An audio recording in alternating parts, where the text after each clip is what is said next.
Your Excellency, the President of the Republic of Kenya, Dr. William Ruto, Your Excellency, the Deputy President, Your Excellency, Mama Pastor Dorcas Rigathi, the Deputy Chief Justice, Philomena Mwelu, and the U.S. Ambassador, Meg Whitman, also the Director General of the UNON, Ms. Zainab, all the Cabinet Secretaries present, the PSs, our Chair of Council of Governors, the Members of Parliament, the Members of the County Assemblies, and all the distinguished ladies and gentlemen in this house today. Good morning. Good afternoon. God is good, and all the time.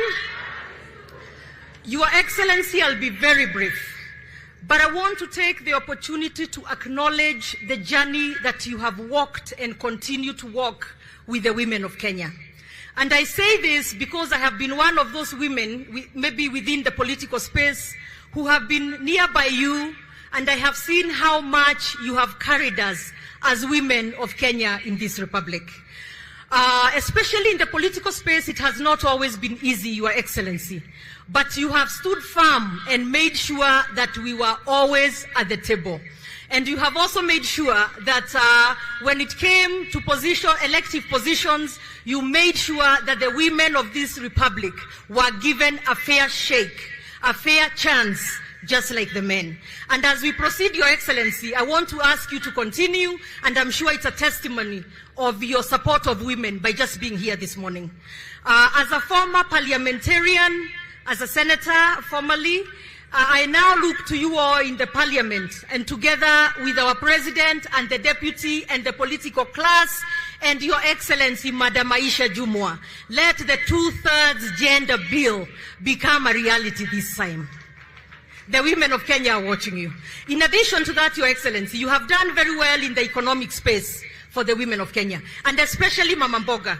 I remember when we went around having economic forums, and you talked and said what you would do for the women of this country. But I have watched you, I have seen what you have started doing, and I can verify and certify that you're walking the talk. We talked, Your Excellency, about perhaps joining us as governors or working together in partnership, and especially at this time of drought, Your Excellency, to help give us maybe half, when the budget for the ECD feeding programs that we, the governors, are doing, it has become quite expensive, but it is something that we want to make sure it comes to be. There is famine, children do not have a plate of food from morning to evening. So if you can help join us and partner with us, then as counties we shall be able to deliver food for our little children in the schools. Another bigger issue, Your Excellency, that I have noticed, a lot of the ladies are actually the ECD teachers in the counties. And we have had a circular from SRC reducing their salary to about 7,000 shillings, Your Excellency. Your Excellency, we talked about kazi ni kazi, but we talked about the dignity of work. That is not a living wage. So, Your Excellency, I ask that you look into that so that we make sure our teachers are paid like any other worker in this country so they can live off of it. And as I finish, Your Excellency, we have talked a lot about UHC and what we are doing in the counties, and together with you in making sure that we are able to provide affordable, accessible healthcare for our communities. Your Excellency, we shall continue to partner with you to make sure that those who are not able, they are registered into NHIF, and perhaps the counties together with the national government can help pay for those who are not able to pay, so that, Your Excellency, medical bills stop wiping out families in this country. Because every other phone call we receive, Your Excellency, is a family needing aid to help get their person out of hospital, get treatment, or a body in the morgue. So as a country, Your Excellency, as we work together, help us achieve this, and the women of this country will be very, very delighted. You stood with us, but the women also stood with you. Wamama simulisimama na Ruto mpaka akawa president. In fact, we used to ask him, the biggest majority of the support for the president is the women. And even within us as a party, those who stood very firm with the president, hatukutaka kusikia maneno ingine. Sisi tulijua Ruto tu, si ndio hiyo? Kwa hivyo tuendelee kushikilia serikali so that the government is able to make these many programs that we are talking about come to be. And very gently, wamama wa Kenya, let me just very gently ask, tusiitikie kutumiwa vibaya, to not support the government of the day.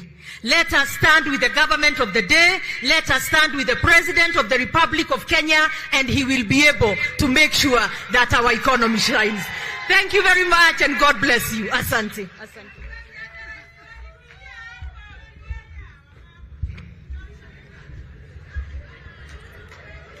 Your Excellency, it is such an immense honor to join you today to celebrate International Women's Day, a day when women and men who work for gender equality are honored. This year's theme, Digital All, Innovation and Technology for Gender Equality, recognizes and celebrates the women and girls who are championing the advancement of transformative technology and digital education. Today, the national skyline is brighter with many more colorful minds of women as CEOs in boardrooms, chairpersons, chiefs, governors, and legislators. We recognize the efforts of some of our women in technology and in the digital space, such as Agnes Gadaya, the Country Director for East Africa at Google, Catherine Moraga, at the helm of Microsoft Engineering Hub, Africa Development Center, Kendi Derito, who is the head of misrepresentation at Meta, Ori Okolo, a venture capitalist in tech and a board member at Safaricom, amongst others.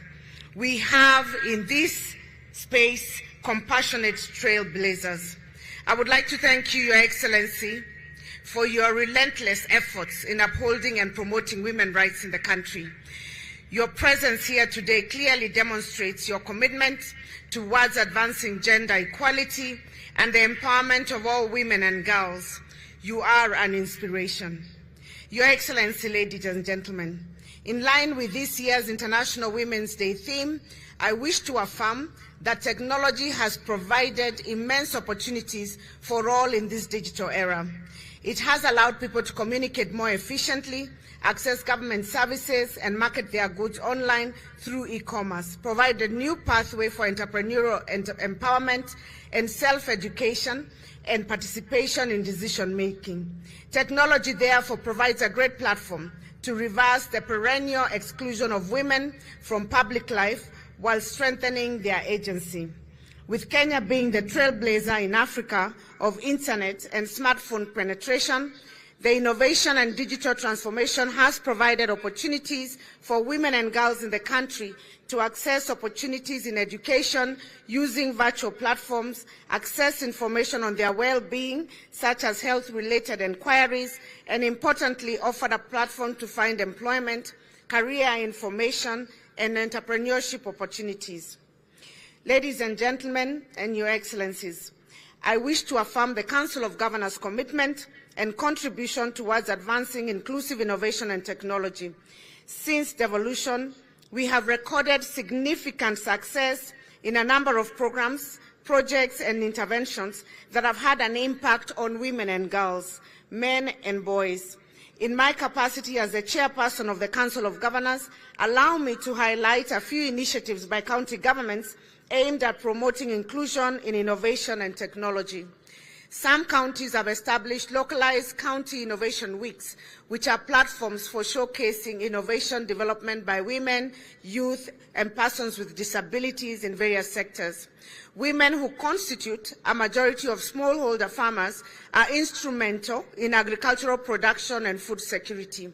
In the previous financial year, county governments allocated 35.5 billion shillings of their budgets to agricultural development.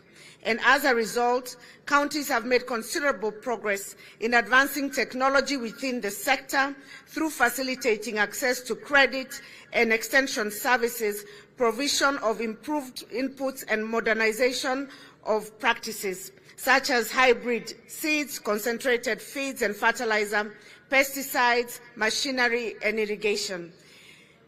In Kirinyaga, for example, the Wezesha program has been able to facilitate access to quality farm inputs and market for farmers' produce. Majority of our farmers in our counties are women.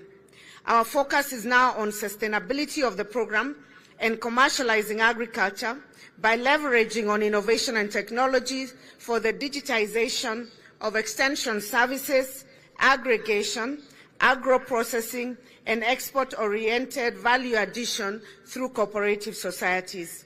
Counties have also successfully developed and implemented GIS-based county spatial plans, which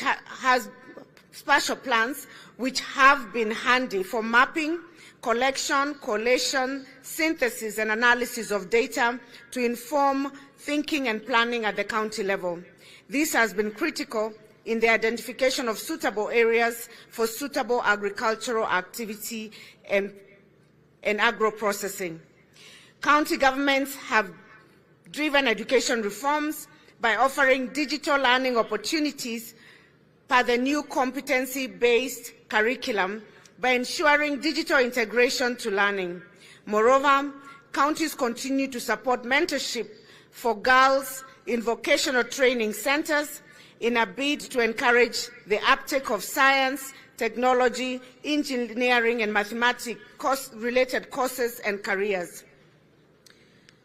Your Excellency, ladies and gentlemen, despite progress made in legislation and policy formulation, gender inequality, particularly innovation, continues to persist. The exorbitant internet costs and the wage gap in this field that is still largely male-dominated are some of the challenges still impeding women from fully participating and benefiting in technology, which needs to be addressed by both levels of government.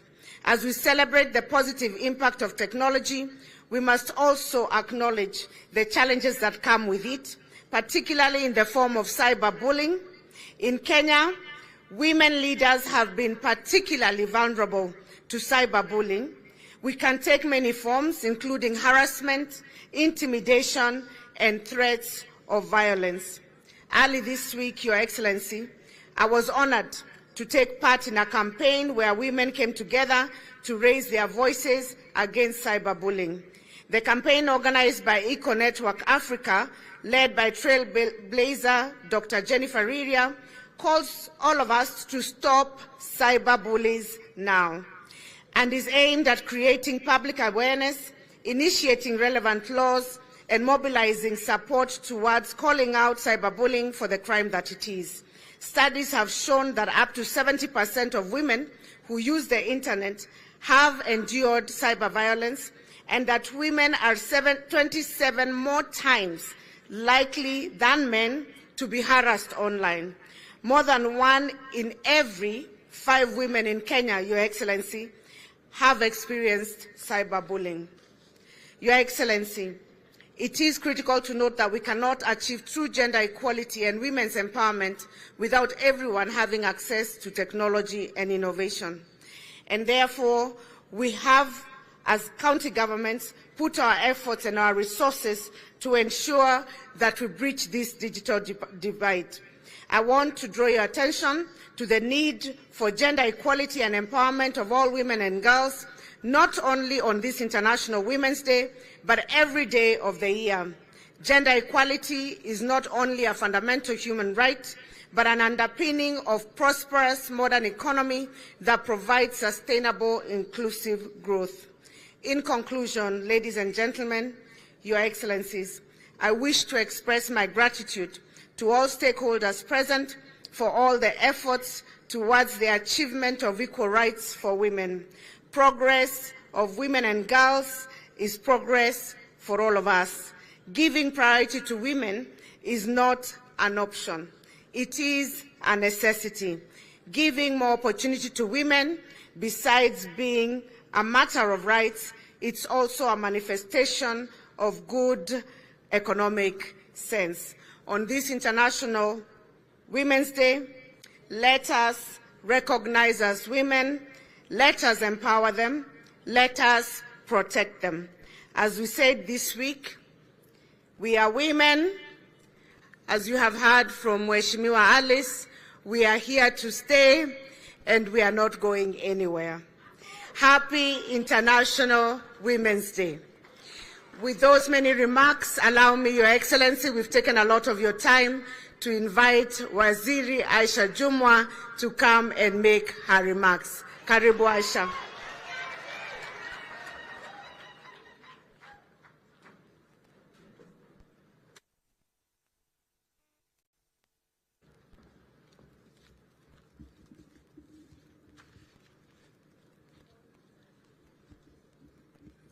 Your Excellency,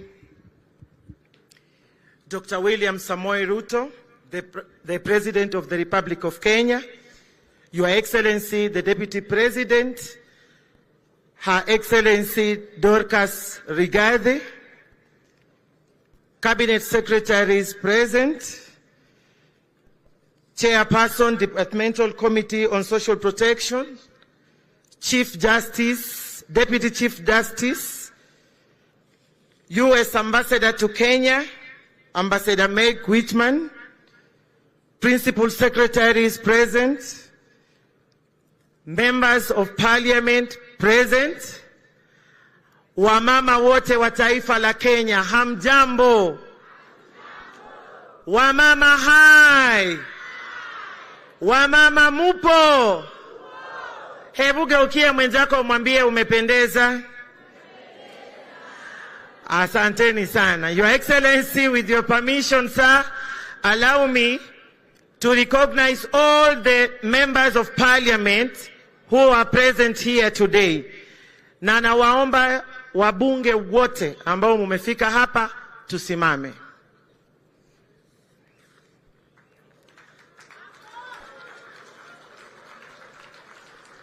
Asanteni sana, kwa sababu sitaweza kuwataja kwa majina, manake wengi ni wapya, lakini nasema asanteni sana kwa kufika katika shughuli hii. Wamama wote katika taifa letu la Kenya, musimame nyinyi wote mahali huko kama we ni mama.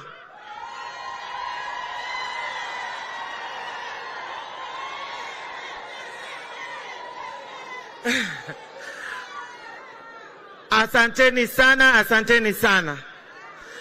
Your Excellency, before I make my remarks, allow me to take this opportunity to recognize my colleagues who are present here today, and I will start with my colleague, Waziri Alice Wahome. Dakika moja tu, dakika moja uonekane. Sawa, wajue skafu tumeifunga vizuri.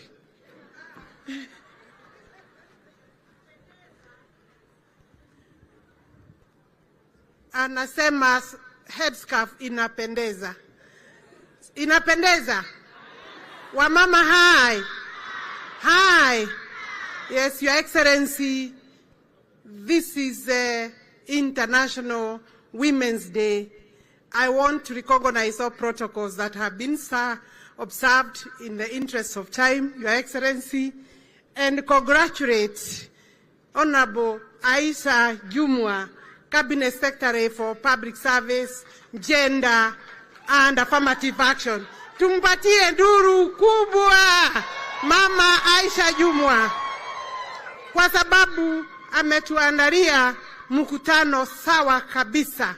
Your Excellency, when Aisha was being interviewed or vetted for the job, there were naysayers that felt that she will not make it.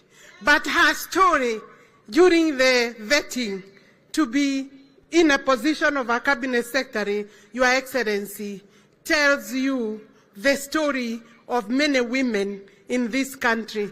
As the Minister for Water, Sanitation and Irrigation, I will want to support the work of Mheshimiwa Aisha Jumwa in uplifting the women from bottom going up, as we promised when we went around with Inua Mama. And I'm sure in that space we can get a lot of support from Her Excellency, the First Lady, and also the spouse of the Deputy President, Mama Pastor Dorcas.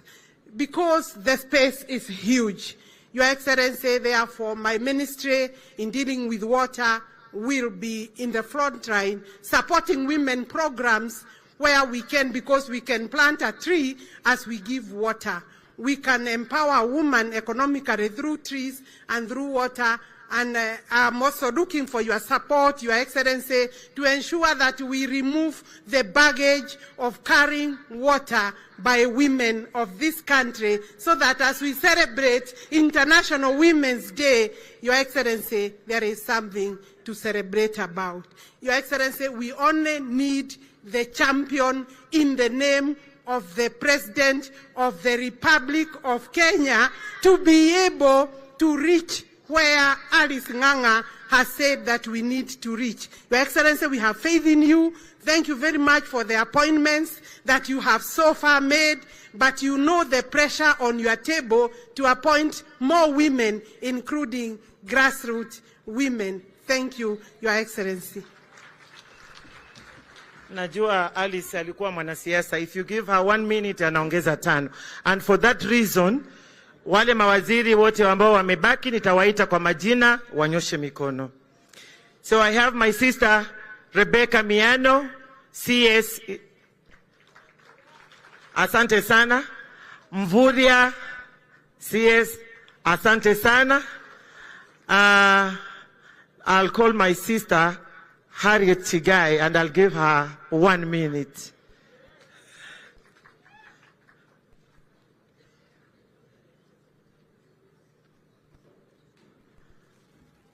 Harriet Chigai is the Women's Rights Advisor to the President.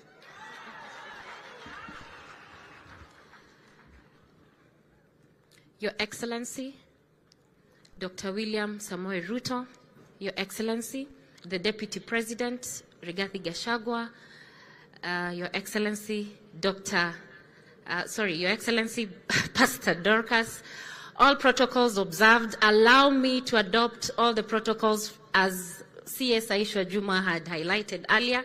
They were very, very, very robust. For me, I was given 1 minute, and mine is to assure the women of this country that you have the President's, that the President has your interest at heart. I've heard you've talked about the 2/3 gender bill.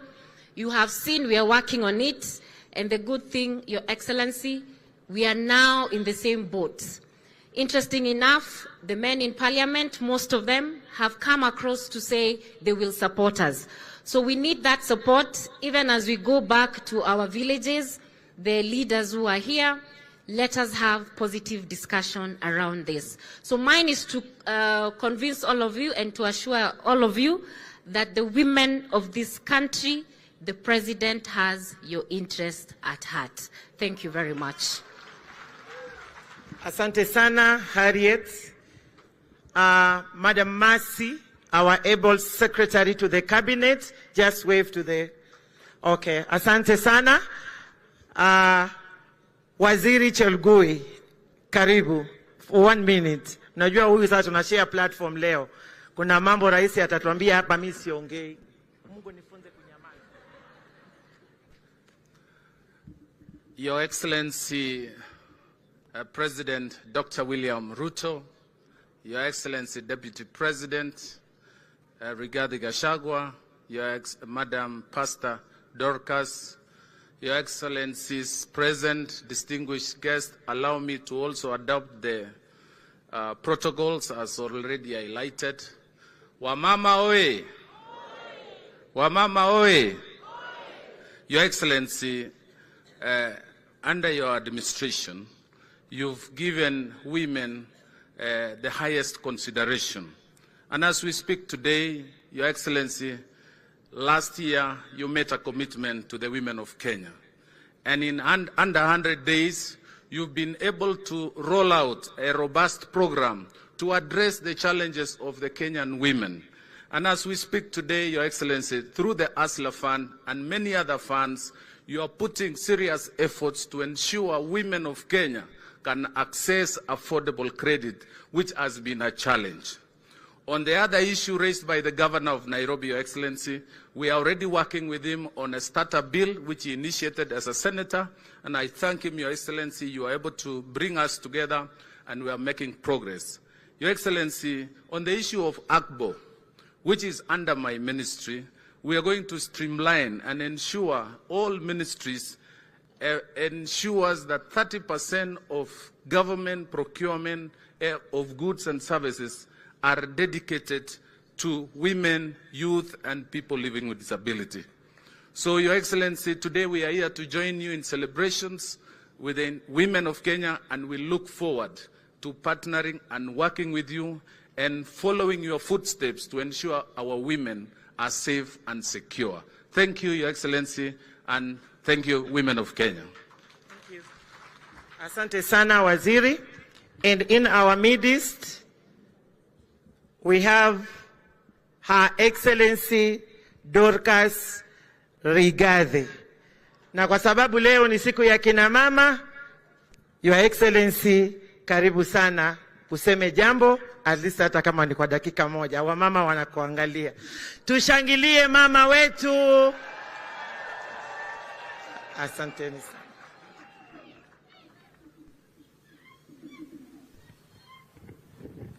Wamama hoye! Wamama hoye! Your Excellency, the President of the Republic of Kenya, Your Excellency, the Deputy President, allow me to observe all the protocols because of time.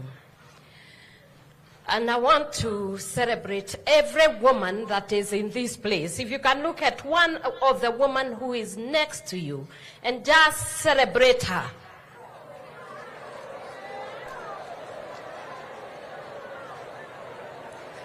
Thank you very much.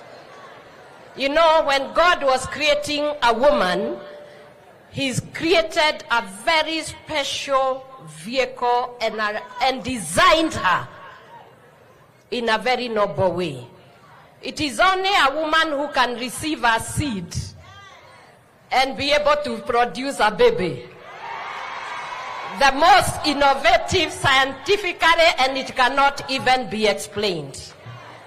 It is only a woman you can give a house, and she gives you a home. A woman has a womb to produce life. And that is why when I stand here and see the wonderful, beautiful women, I can only thank God because I know we are headed very far. I know that seated here are two principals who are champions of women. When we were going through the campaigns, these two principals, the president and his deputy, they supported us. I know I'm not maybe in the political space as such, but I stand on the religious platform. And they supported us so tremendously that sometimes you wonder why you see this transformation. You know, a woman supported properly is a transformative woman and can transform the world and change it and make it very good. Your Excellency, to be able to do a digital and innovative world where technology is well applied in the inclusion of women, I think it is possible for us to do that by increasing the education for this digital space to bring the women in by also using the facilities that we have across the nation of the vocational training where they can go for adult education as well. Because the women, you know, they do business, they are the majority, they are in agribusiness, they are the majority, and even in value addition, they are the majority. And if we can be able to support them in that way, to be able to use the technology in the right way, you will see a transformed world. Finally, we have the community health workers. if these women were to be equipped with digital gadgets, they could be the very good vehicle for collecting data and helping them also to make a living from it. Because they go from house to house, they can give you almost any manner of data that you need. And because of time, next time I know we will be talking. So women, happy International Women's Day. God bless you and God bless the world. Asante sana Mama Dorcas Rigathi. Makofi kwa mama. So let me begin by welcoming all to this year's celebration of International Women's Day. We are here today to celebrate all of you women of all generations for the many things you are to our societies as nurturers and as leaders in many fields. Your Excellency, as the women of Kenya, we are deeply honored by your presence. Indeed, this is a demonstration of your commitment to advancing gender equality and women's empowerment in Kenya. As we mark this year's International Women's Day under the theme Digital, Innovation and Technology for Gender Equality, we as a nation are presented with an opportunity to reflect on our journey towards gender equality and, more importantly, the collective achievement and milestone for the Kenya Kwanza administration. Your Excellency, recalling your commitment on gender equality and women's empowerment under the Women Charter 9-point agenda, I am happy to report that under your leadership, we have started strong and will continue on this trajectory. To mention but a few, Your Excellency, you committed to provide financial and capacity building support for women through Hustler Fund. And in line with this commitment, the Hustler Fund was launched by none other than you, Your Excellency, last year in November. Your Excellency, on implementation of two-thirds gender rule, we commend you for demonstrating the highest level of political goodwill by writing to Parliament on this matter. There is now ongoing work in Parliament to come up with legislation. I am confident that Parliament will reciprocate pass the legislation on not more than two-thirds gender rule. But as we work toward the implementation of not more than two-thirds, Your Excellency, allow me to commend you for nominating 7 of us women into your cabinet and 3 at level of cabinet. Your Excellency, you committed to increase funding for the Anti-Female Genital Mutilation Board and full implement the Anti-FGM law. I am happy to report that you have increased the funding by 40 million Kenya shillings for next financial year. Further, we are working on multi-agency technical committee to accelerate effort to end gender-based violence and female genital mutilation. Lastly, Your Excellency, on the provision of sanitary towels, through your directive, effective 1st July 2023, and through the State Department for Gender and National Government Affirmative Action Fund, our girls will not miss school days. Free sanitary towels will be available. Distinguished guests, ladies and gentlemen, all this has been achieved under 6 months of this administration. Your Excellency, as women of Kenya, we know this can only get better.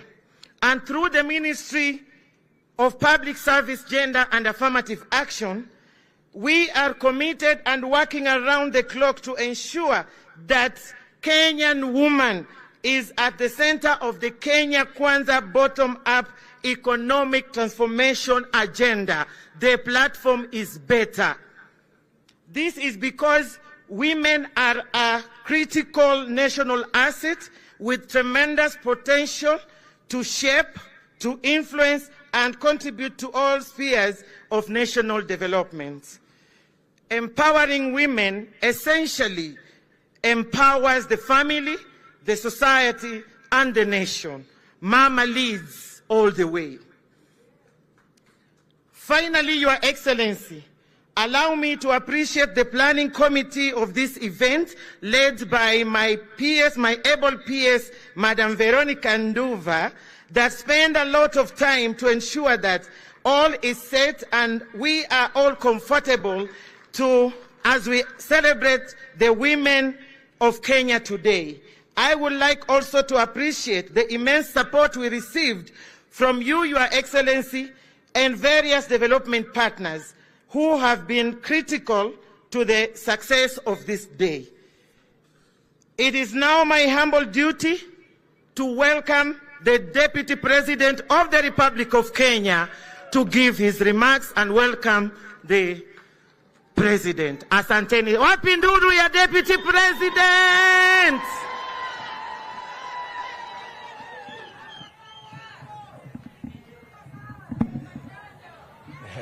Thank you.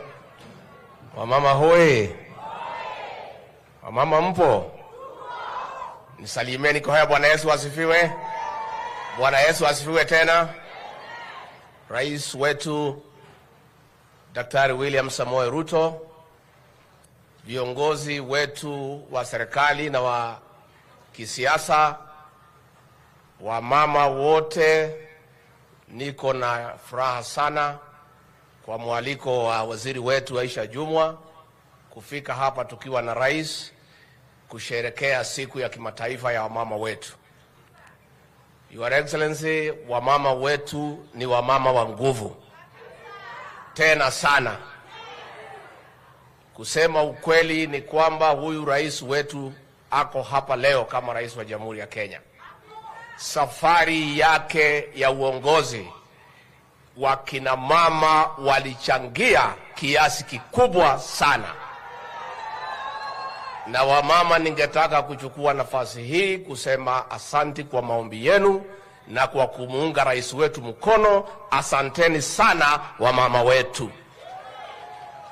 Your Excellency, sisi tulipokuwa tunakusaidia kutafuta uongozi, siku mambo ilikuwa ngumu, wewe mwenyewe ulikuwa unatuuliza kama wale tulikuwa tunashindana na hao wametembea area fulani na wamejaribu kuchafua, unatuuliza jioni akina mama wanasema nini? Tunakuambia wako pale pale, wanasema ni William Samoei Ruto. Your Excellency, uongozi wako, hawa wamama ni wa maana, kwa sababu hawa wakiamua kitu wameamua, na wakiweka wewe hapa kwa roho hakuna mtu anaweza toa. Na kwa hivyo walijaribu kupatiwa fitina juu yako, wakaambiwa maneno, wanasema huyo mnasema William Ruto ndio tulipenda, ndio tutasimama na yeye. Asanteni sana wamama.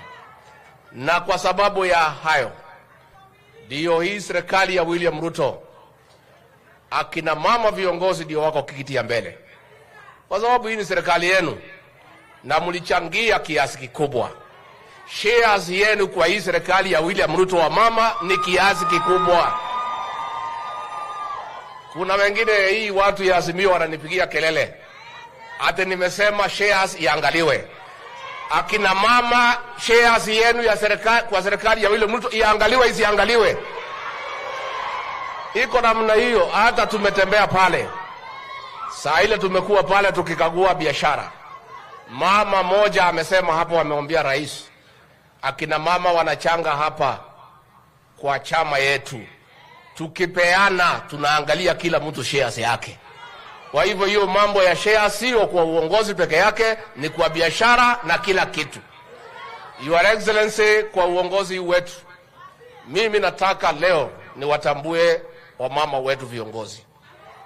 Siku mambo ilikuwa ngumu ya vitisho na kukemea watu, akina mama wale tulikuwa nao viongozi walikaa kidete from day one mpaka tukapata ushindi.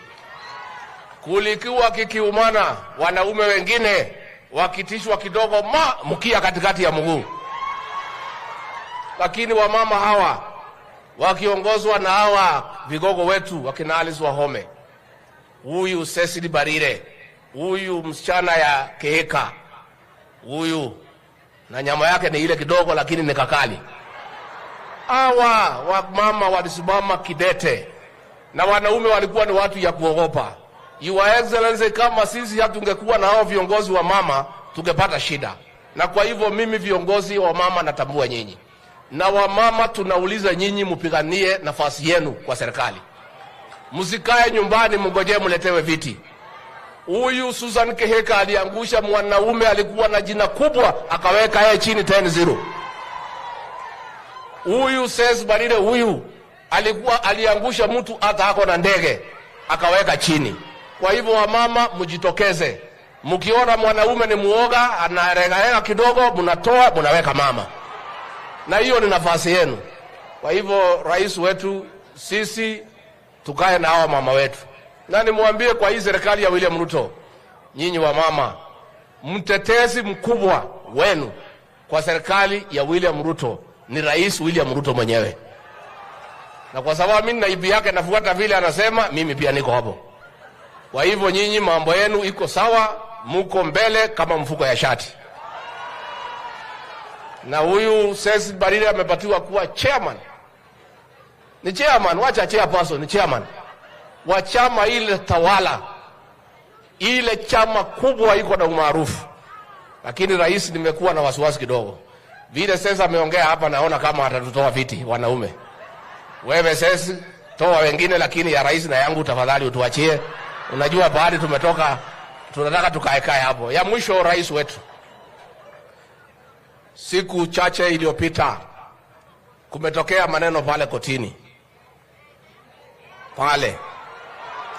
Sasa watu wanauliza wewe Rigijina ni mtu ya kusema ukweli, mbona hujaongea? Mimi nilishangaa nikashindwa kuongea. Unajua unaweza shangaa ushindwe kuongea. Yale maneno tunasikia pale kotini ati kuna chama ati ya kutetea ati wanaume waoe wanaume, ati wamama waoe wamama. Sasa hiyo ni mambo gani hiyo? Hiyo ni mambo gani? Sasa mimi nauliza, hata wale wanapitisha hiyo maneno na hatuna ubaya na kotini. Sasa mama akioa mama mwingine watabiana nini? Mama mtabiana nini? Hiyo maneno hatutaki. Hiyo ni mambo ya kishetani. Hiyo ni kinyume na vile sisi tunaamini. Na sisi tunasema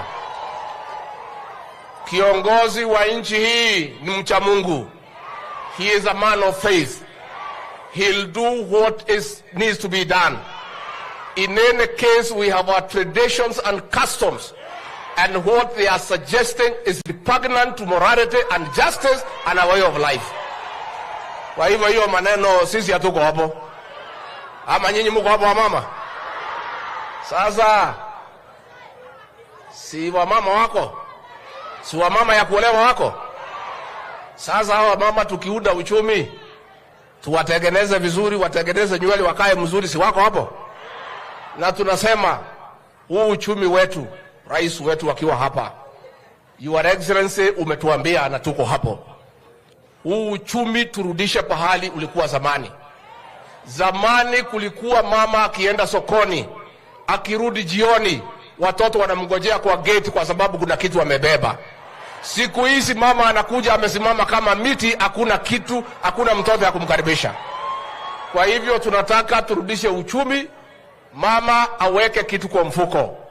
Hawa wa mama wetu wakipata kitu kwa mfuko, mama ni nguo na kibeti. Wakipata kitu kwa mfuko, mambo ya hii kitambaa ya kanisa wavae siku tu ya ceremony ile ya kanisa. Hizi siku ingine yote waingie town, waweke kwa ile kinyungu ikorogwe, wasimame vizuri.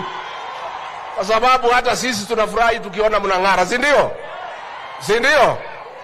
Kwa hivyo, Your Excellency, tunakuomba rais wetu, wewe usisikize ile watu. Wewe jipange na hawa mama. Tengenezea hawa mama uchumi. Rais wangu, watu ya kutegemea kwa hii Kenya ni hawa. Hawa ndio watatusaidia. Na tunataka turudishe kama zamani. Wewe ukiwa mzee na uko na mama, bibi yako, rafiki yako, ufanye kama zamani. Umpatie 3,000 bila kumuuliza atafanya kazi gani, kwa sababu ya kumpenda. Siku hizi ukipatia mama 1,000 unampangia mpaka change, kwa sababu hakuna pesa nyingine kwa hiyo boma. Kwa hivyo sisi tuko hapo. Tumekubaliana wa mama?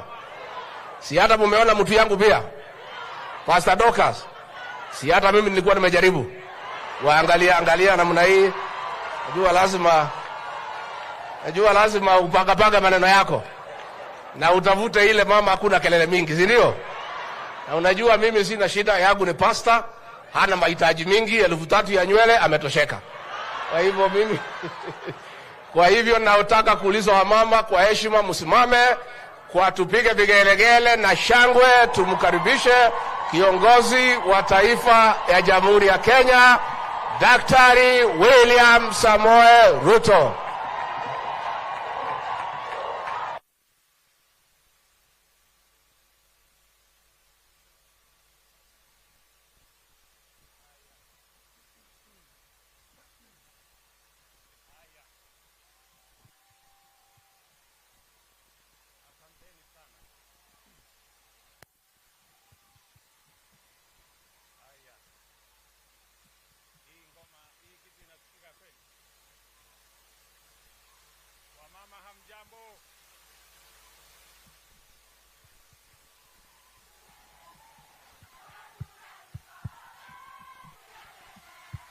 Haya.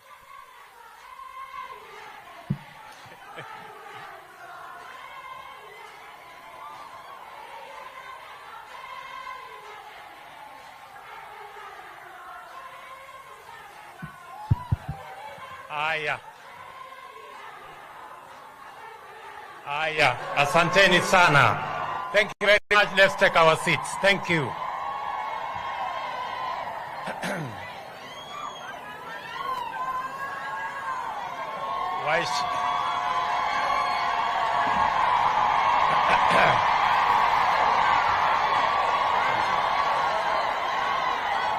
Waheshimiwa viongozi wote, kina mama wa Kenya hamjambo? Kina mama hai. Bwana Yesu asifiwe. Assalamu alaikum. Naona kuna mambo. Kwanza nataka nichukue nafasi hii kwa heshima kubwa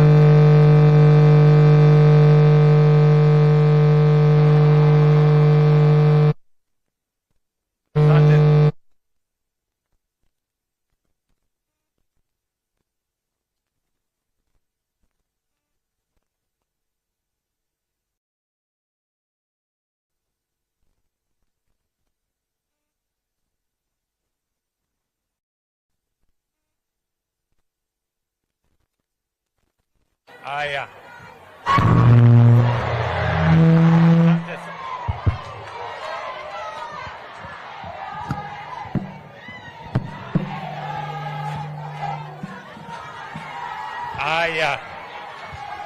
Haya, asante sana.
Tumeona mkono wake Bwana.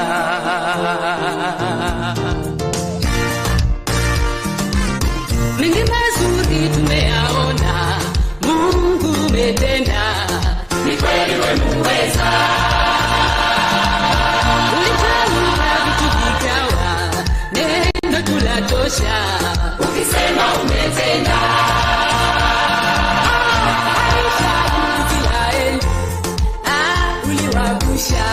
Katoa utumwani, watumishi wako umewapa yote waombayo, ikiwa umependezwa.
Nafasi hii kwa heshima kubwa kwa kina mama wetu wote wa taifa la Kenya, niseme Happy International Women's Day.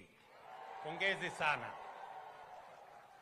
Ni siku ya muhimu kwa sababu tunasherehekea kina mama wetu, wale waliotuzaa, mabibi zetu, madada zetu, pamoja na wasichana wetu ambao tumewazaa sisi. Tunawasema pongezi, congratulations, na tuko na nyinyi siku hii ya muhimu ya kina mama katika duniani kote. Mimi nasimama hapa mbele yenu kwa sababu kwa idadi ya wale watu walinipigia kura, kina mama walizidi wanaume. And I want to say very proudly that I am a very proud Kenyan and a very proud person that today is the International Day of Women. And statistics show that in the last general election, more women than men voted for me. I want to say thank you very much to the women of Kenya. I have confirmed through experience and knowledge that actually women are more brave than men. Because the last election was characterized by threats, blackmail, intimidation. Many men who are my friends, they came to me at night to tell me they cannot be associated with me because they are scared, because they are threatened, because they have been blackmailed. But to the women of Kenya, I want to say hongera. The women of Kenya demonstrated that they cannot be threatened, they cannot be blackmailed, they cannot be shortchanged. I want to say on this Women's Day, congratulations to the brave women of the Republic of Kenya. Pongezi. Na kwa sababu kina mama wa Kenya walisimama na sisi wakatupigia kura, mimi nataka nichukue nafasi hii ni washukuru wa mama wote wa taifa letu la Kenya. Ninyi mulijitokeza katika sehemu zote za Kenya na mkatupatia nafasi ya uongozi katika chama chetu na katika vyama vingine vyote.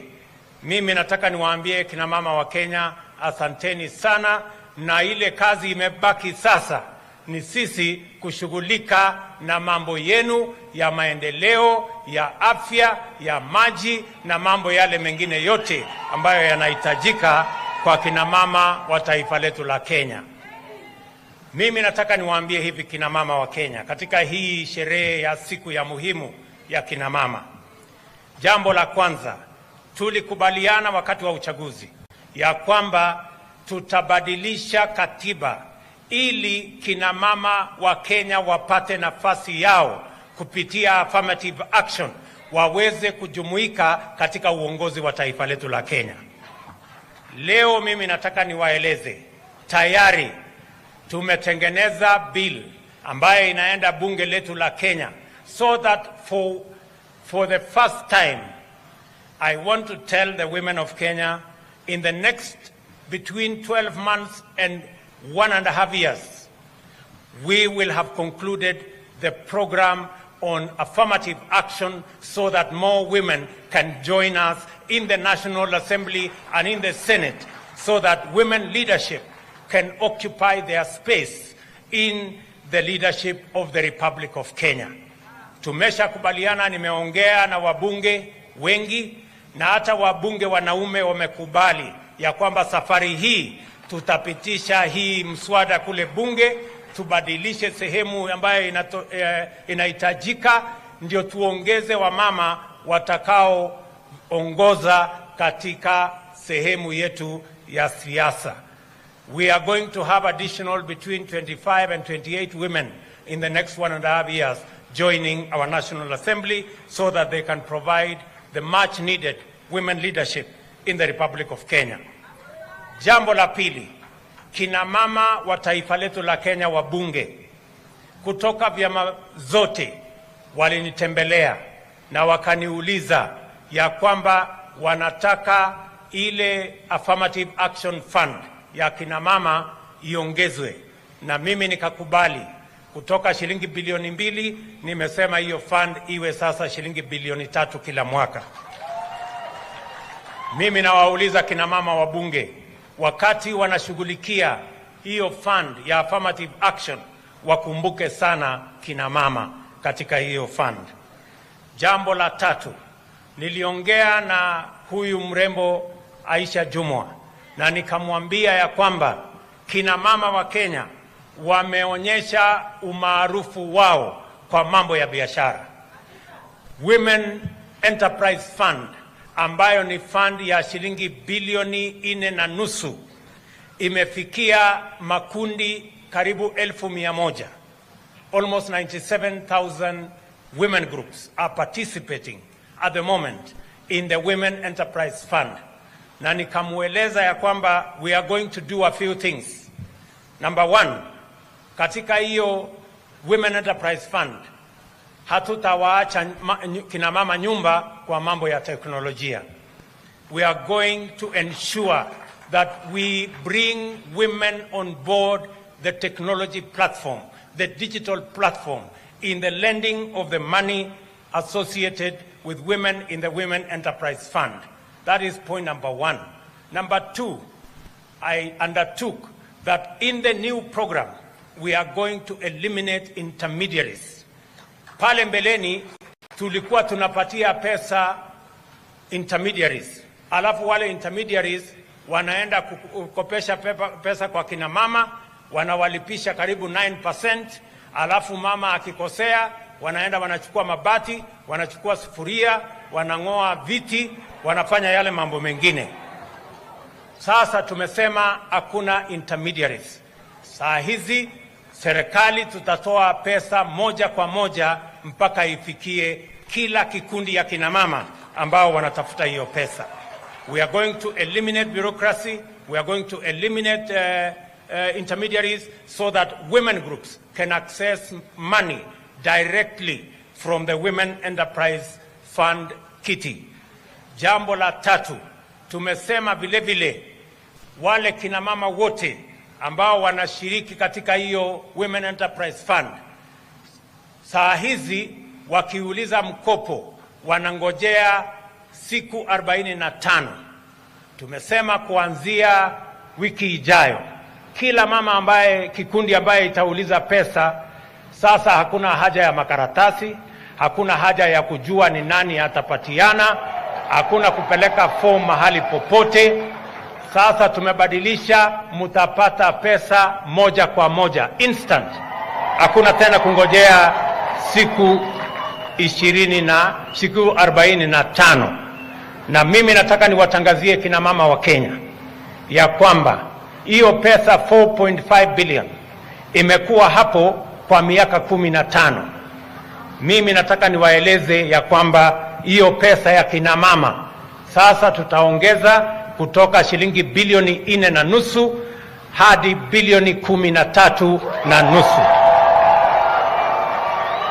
In other words, I want to say the following.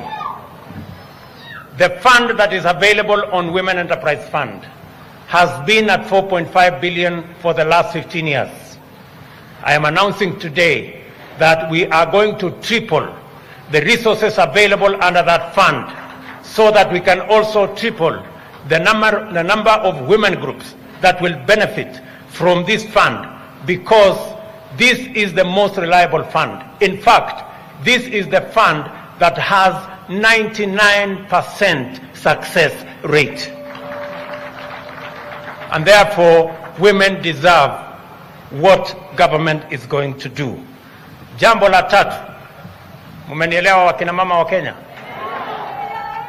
Nimesema ya kwamba fund yenu tutaongeza mara 3. Tutaondoa mambo ya kujuana na huyu, kujuana na yule, kupeleka makaratasi hapa, kupeleka makaratasi huko. Sasa itakuwa kwa simu zenu, na pesa mtapata kwa simu zenu. Ile maneno ya kungojea siku 45 tumemaliza. Vile unapata pesa sahihi kwa Hustler Fund kwa simu, vile vile hii Women Enterprise Fund itakuwa pia kwa simu, na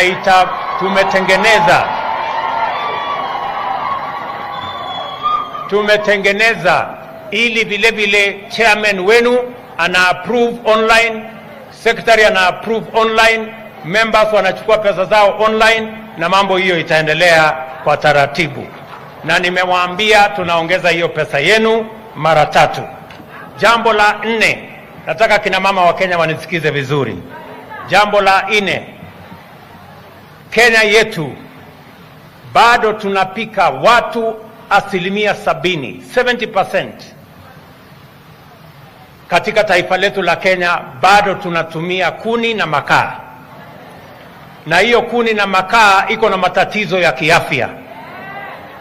Kwa hiyo 70% ambayo tunatumia kuni na makaa, wale wapishi wengi, wale wanatusaidia kupika chakula katika taifa letu la Kenya ni 99% women. Kwa hivyo hiyo magonjwa, hiyo matatizo inawafikia kina mama. Na ndio nimesema kuanzia mwezi wa 6 Sasa tutapanga mpango ya kuhakikisha kwamba kina mama wanatumia clean energy. Na ndio tumesema kuanzia mwezi wa 6 nitafanya mambo kadhaa. Number 1, nimesema tunaondoa ushuru kwa mambo ya gas. Ile 8%.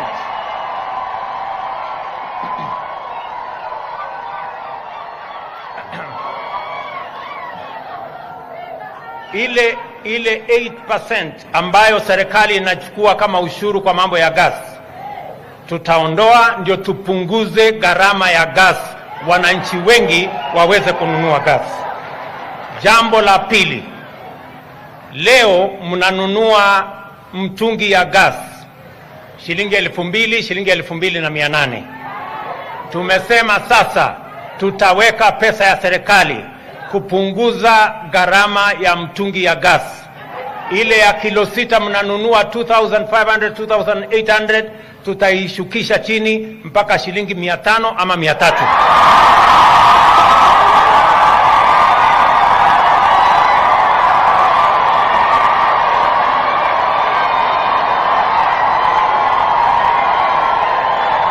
Na vile vile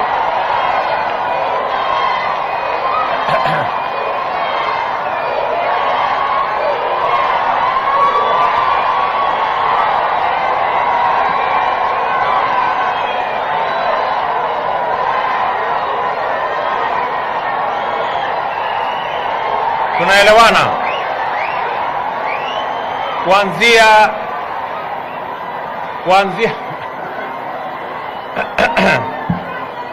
nirudie hapo?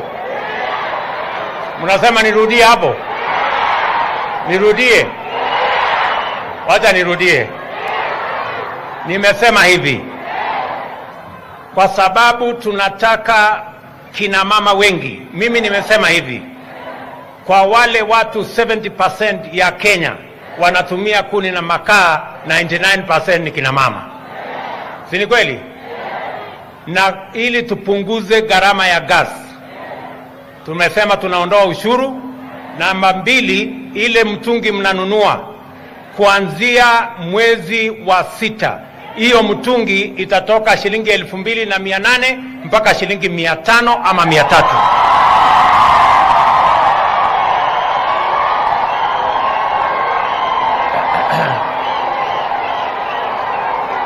Na mimi nataka muelewe hivi, tulikuwa tumepanga kuanzia 2017, hiyo mpango ya gas tulikuwa tumepanga tangu 2017, lakini haikuwezekana kwa sababu ya ile matatizo mnaelewa, sitaki kusema sana. Jambo la 4, tumesema na nimeambia wizara ya kawi ya kwamba tutaweka pesa ya serikali katika kupunguza mtungi ya gas. Na vile vile jambo la 3 nataka niseme, nitoe ilani. Kuna wakora wengi ambao wanauza gas, wana refill ile mitungi ambao sio yao, na watuletea hasara na kuhatarisha maisha ya wananchi. I want to tell all the characters involved in illegal filling of gas cylinders that are posing a threat to users of gas cylinders that your days are numbered. Kwa sababu hawa illegal refillers, they must get out of the market so that we can structure the market in such a manner that it benefits the people of the Republic of Kenya. Tumeelewana jameni? Na mimi nataka wizara ambayo inahusika na mambo ya usalama wa kitaifa na all provincial administration, we want to begin to register every person who is filling gas, and you must be licensed by the government of Kenya so that we know who is filling what. Wengine ni wakora, wanasema mtungi ni kilo 5 na kumbe ameweka kilo 3. Hawa wakora wote lazima tuwasafirishe waende wakiendanga. Ama mnasemaje? Si waende wakiendanga? Jambo la 4, vile viongozi wengine wamesema hapa, na niliongea na kina mama wengi sana wakati tulikuwa katika campaign, Kina mama wengi walikuwa wameniambia ya kwamba wanapata matatizo, wanauza kwa jua, wanapigwa na mvua, na imesemekana hapa lazima tujenge masoko, kwa sababu wafanyabiashara wengi ambao wanafanya katika markets wengi ni kina mama. Ni kweli ama si kweli? Na ndio tumesema hapa Nairobi, nimemwambia gavana wa hapa tunajenga soko 20 mpya hapa Nairobi. Na tunajenga soko 400 awamu ya kwanza, tunajenga soko 400 katika taifa letu la Kenya, in every part of the Republic of Kenya, ili kina mama wetu waweze kufanya biashara sokoni wakiwa hawaangaishwi na jua ama mvua, wako na maji, wako na mahali ya kwenda choo, na wako na mahali pasafi yenye iko hygiene ya kutosha, waweze kuuza mazao yao na bidhaa zao. Tumekubaliana jameni? Jambo la 6 ambayo ningependa kusema, mimi nimesikia vile mumeongea hapa na nyinyi mnanielewa sawa sawa, ya kwamba mimi ni mtu ambaye ninamcha Mungu. Yale mambo ambayo yamefanyika kule kotini, hata kama tunaheshimu kotini, lakini desturi, mila, Ukristo wetu, Uislamu wetu hauwezi kuturuhusu mke aoe mke mwenzake ama mwanaume aoe mwanaume mwenzake. Na mimi nataka niwaeleze, tunaelewana? Mimi nataka niwaeleze ya kwamba katika taifa letu la Kenya tuko na mila, tuko na desturi, tunaheshimu katiba yetu, tunaheshimu madini zetu zote. Hatuwezi kwenda barabara ati ya wanawake kuoa wanawake wenzao, ati na wanaume kuoa wanaume wenzao. Hiyo haiwezekani katika taifa letu la Kenya jameni. Kwa hivyo musikue na wasiwasi. Tunaelewana? Musikue na wasiwasi. Itafanyika kwingine lakini haitafanyika Kenya. Tunajua ya kwamba kuna watu wengi ambao wanaeneza hiyo maneno. Watoto wetu kule university wanaangaishwa na mafundisho ya haya maneno machafu. Mimi nataka niulize wale wote viongozi wetu wa dini katika taifa letu la Kenya waweze kusimama kidete, wafundishe watoto wetu, wafundishe wananchi wetu, ili tusipoteze mila, desturi na Ukristo na Uislamu na dini zetu katika majukwaa ambayo yanatuletea mambo ambayo ni ya kigeni katika taifa letu la Kenya. Kwa hivyo kina mama, mimi nataka niwahakikishie, siwezi kuruhusu wanawake wenzenu wawaletee competition. Siwezi kuruhusu wanaume wawaletee competition. Ati wameenda kutafuta wanaume, sasa nyinyi mtatoa wanaume wapi kama wanaume wameenda kujipanga na wanaume wenzao? That one I will not agree. Sijui kama tunaelewana.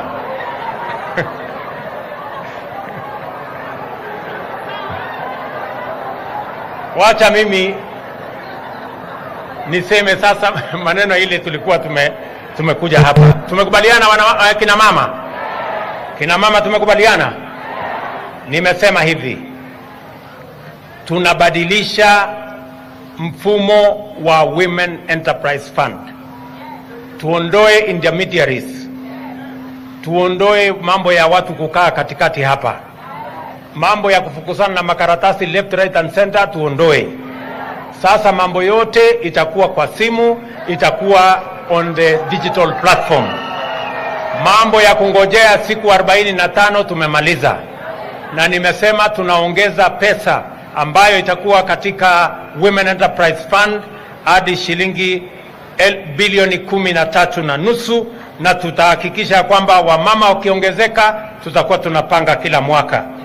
Na pia nimesema katika hii mtandao sasa, ile pesa mlikuwa mnalipishwa na intermediaries mpaka 9%, 10%, tumesema pesa yote itakopeshwa chini ya ile hata tunakopesha Hustler Fund. Hustler Fund ni 8%, lakini Women Enterprise Fund ni 6%. kwa kina mama wote. Tumeelewana? Kina mama tumeelewana jameni?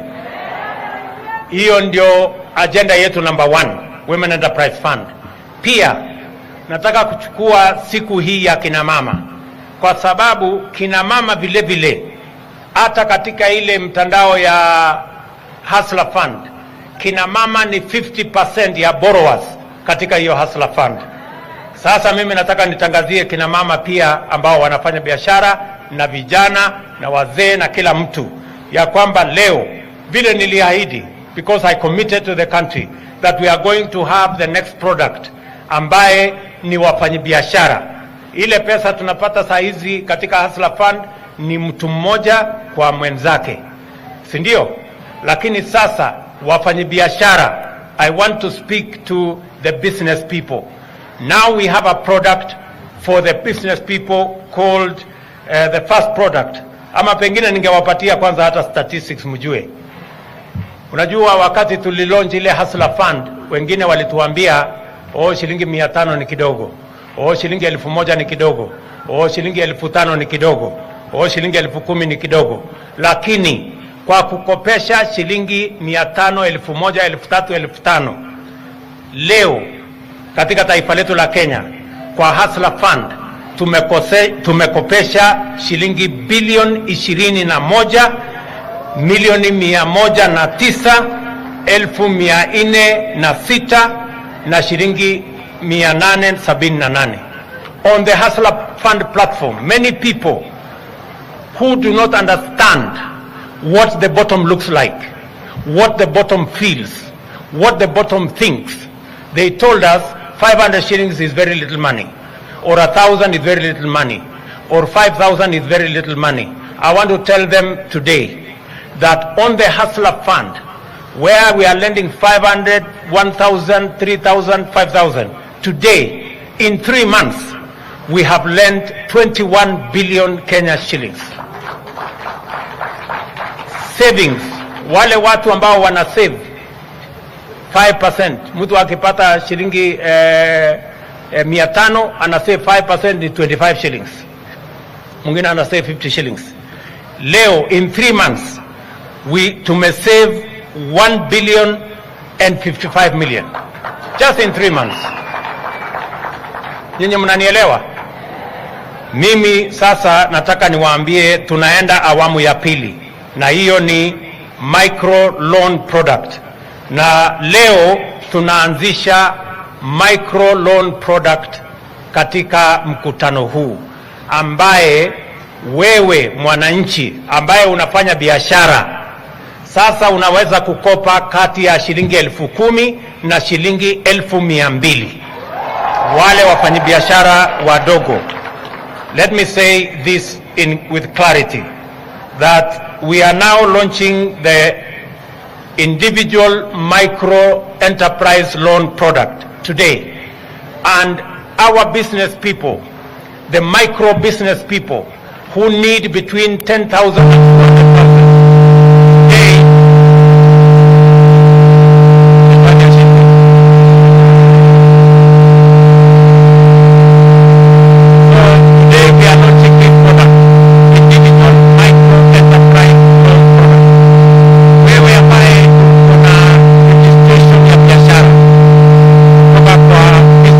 Registration Bureau. Wewe utajiandikisha useme kampuni yangu, hata kama ni wewe ndio proprietor peke yako, kampuni yangu inaitwa kitu fulani. Alafu utaambiwa submit kampuni yako registration. Baada ya kusubmit registration na details yako zingine zote, itafanywa assessment, itajulikana kama wewe unafaa shilingi 10,000, shilingi 20,000, shilingi 50,000, shilingi 100,000, na hakuna mtu inahitaji kuzungumza na yeye. Sio lazima ujulikane na mtu yeyote. Sio lazima mtu yeyote akupende ama akuone. Tutatumia algorithm ambaye inatumia kuassess kila mtu na biashara yake, na tutajua nani analipa ushuru, nani alipi ushuru, na tutakupatia pesa kulingana na uwezo wako. So shilingi 10,000 hadi shilingi 200,000. That's the individual micro micro enterprise loan we are launching today. Wewe kuanzia saa hizi, nimeambiwa tayari mtandao imefunguliwa. Kuanzia saa hizi una dial 254 hash 254. Si mnajua ile mahali ya Hustler Fund? Hapo hapo. Unaenda tu hapo hapo. Lakini sasa star 254 hash. Tunaelewana? Ngojeni kwanza, ngojeni. Sasa tutimalize mkutano kwanza. Kwani mmeenda kutafuta pesa na mimi nikisema mimi naona kila mtu ameenda kwa simu sasa kutafuta. Kwani nyinyi hamchelewi? Sasa unaenda kwa star 254 hash. Sawa sawa? Utakuta pale Hustler Fund, alafu utakuta individual micro. Utakuta pia Women Enterprise Fund. Kina mama tunasikia? Tunaelewana? Sasa sikizeni kina mama. Sasa kuanzia leo tuna register group zenu. Ukienda kwa mtandao saa hizi utaona star 254, utaona Women Enterprise Fund.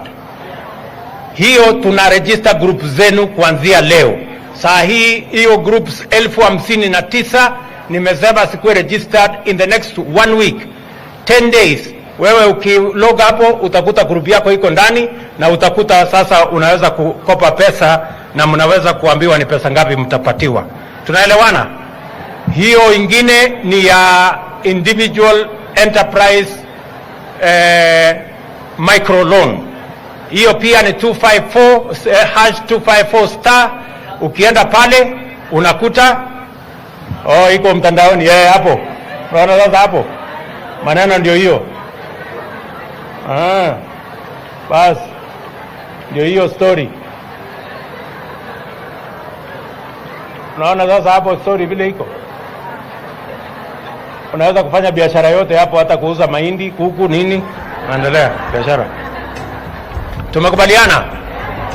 So hiyo pesa vile vile tunataka tushughulike pamoja na nyinyi, na interest, wacha mimi niseme hapa, interest ya wafanyabiashara nyinyi ambao mnakopa pesa ya kwenda kufanya biashara shilingi 10,000 hadi shilingi 1200, interest rate ni 7%. Tumeteremsha chini kidogo. Sasa iko 8% ya Hustler Fund, iko 7% ya micro loan, iko 6% ya Women Enterprise Fund. Sasa nyinyi kina mama mko hapo, mjipange na hapo. Vile vile wanaume watajipanga.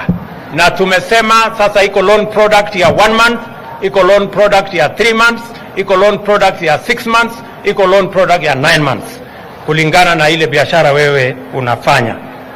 Jambo la tatu ambayo ningependa kutangaza hapa, nimesema tunatangaza Women Enterprise Fund, tunatangaza individual micro enterprise loan, na jambo la tatu tunatangaza a savings product. Mimi nataka niseme hivi, mnaelewa katika ile program yetu ya Hustler Fund mumesikia tumesave pesa shilingi bilioni 1 na milioni 55. Kuna watu wengi ambao wanasumbuliwa na wakora. Mtu anakuambia weka pesa kwa hii scheme, alafu hiyo scheme inapotea, unapoteza pesa yako. Wengine wenu mko na pesa kwa bank shilingi 500, shilingi 1000. Kule bank unalipwa 1% ama 2%, si ndio? Ama hata saa zingine hakuna kulipwa interest yoyote. Sasa mimi nataka niwapatie product ambaye utalipwa ile rate ambayo wale wengine wadosi wote wanalipwa. Unajua wadosi wakienda kwa bank, wakiweka pesa yake milioni 10, anaambiwa, ana negotiate na bank, anaambiwa nipetieni 9% ama 10%. Wewe mtu ya shilingi 500 utaweza kunegotiate kweli na bank ati wakupatie interest? Sasa mimi nataka tukusanyane, ndio sisi wote tuende tu negotiate pesa yetu ikiwa mingi. Kwa sababu saa hii wale watu wa 25 na 50 wamefikisha 1 billion. Kwani hawa benki tukienda na 1 billion si watakubali mambo yetu? Tunaenda kunegotiate, tunawaambia sasa hebu tuambieni hii interest ni shilingi ngapi na pesa yetu ni 1 billion. Lakini wewe ukienda peke yako na 50, shilingi 50, watakusikiza kweli? So mimi nataka niwaambie hivi, all good people who have been trying to look for a place to save, and save in a manner where you also get competitive rates of interest for your money that you have saved. Now you have an opportunity. Tunaelewana? Na tuko na, kwa sababu tumesema mtu akiwa na shilingi 500, mwingine awe na 1000, mwingine awe na shilingi 5000. Tukikusanya hiyo pesa yote na tuende tununue treasury bill, tutalipwa vile wadosi wanalipwa. Tunaelewana? Lakini wewe peke yako ukijaribu na 500 yako kwenda kununua treasury bill, unaambiwa ati ile ya chini zaidi ni 50,000 na wewe uko na 500 shillings. Utakubali? Utapata nafasi kweli pale? So tumekubaliana sasa, tutawapatia nafasi.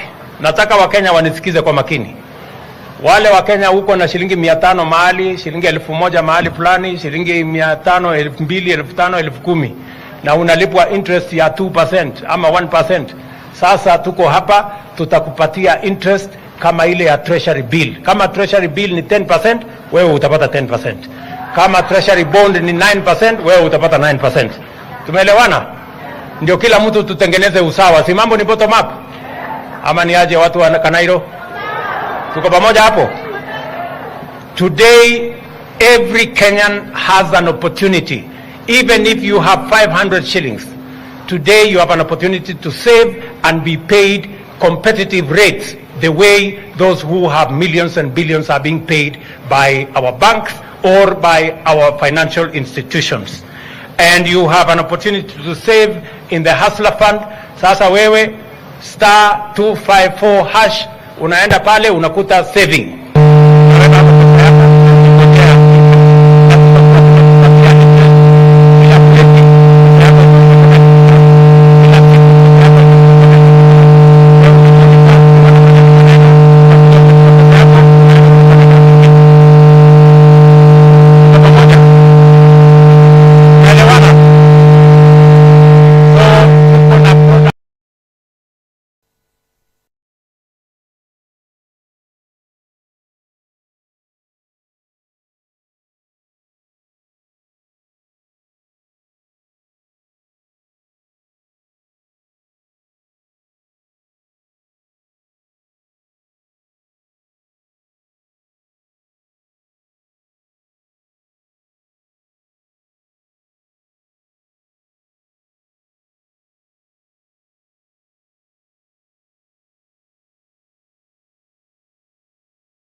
that we have a country of equals.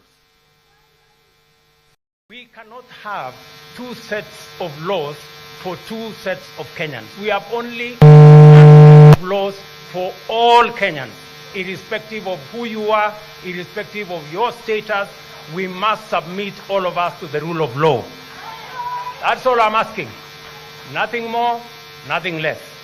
Whatever you do, so long as it is within the purview of the rule of law, it is provided for in our Constitution, it is provided for in our laws, we have no problem. Please go ahead and do. Don't ask me to do things that are not provided for in the Constitution. I told these good people the Sabbaths were open all the time. Now they want to tell me to go and open the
Constitution.